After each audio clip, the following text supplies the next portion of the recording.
Welcome to Crbsi USM channel.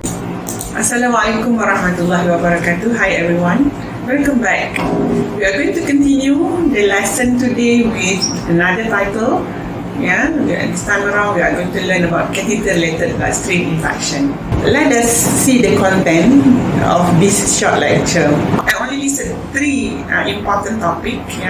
Number one, of course, the definition of the Crbsi, followed with the risk factors of Crbsi. We are going to see the whole list of risks for development of Crbsi, and finally we are going to touch a little bit on the impact of the Crbsi to the patient. Let's see the definition first. Definition of Crbsi.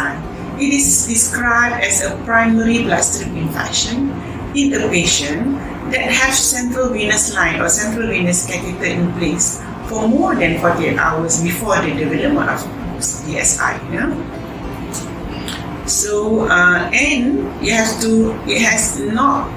is not related to any bloodstream infection due to other causes, for example, pneumonia or UTI. So there are a few important key points that you have to remember. One is the patient should have central venous catheter in place.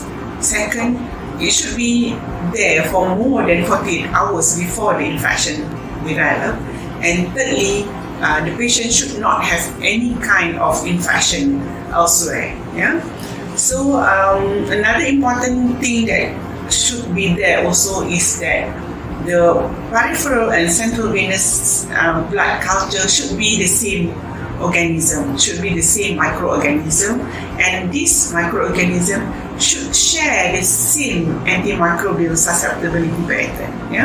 And for example, let's say only one blood culture positive, only peripheral blood culture positive, and central do not grow anything. So this is not considered as Crbsi and should not be treated as Crbsi. So basically we finish with the definition of the Crbsi. So let's check on the various risk factors for development of Crbsi. Over here I listed 7 common risk factors for development of Crbsi.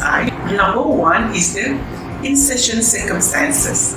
Obviously, if the central venous line is inserted during the emergency situation, it carries higher risk of infection development as compared to a very well planned elective central venous catheter insertion. Second point is related to skill of the inserter or operator. If the operator or the inserter is senior personnel with many experience of catheter insertion, obviously it is related to low risk of infection development as compared to the newly graduate young house officer. A third point is related to insertion site. That is why very important for you to choose the suitable insertion site. Many papers show that femoral site is associated with higher risk of infection development as compared to subclavian or IJC. Next is about the skin antisepsis use. In Malaysia, we recommend to use 2% chlorhexidine in 70% alcohol as skin disinfectant because it is proven to be related to low risk of infection as compared to 70% alcohol alone or combination of povidone iodine or any other form of combinations.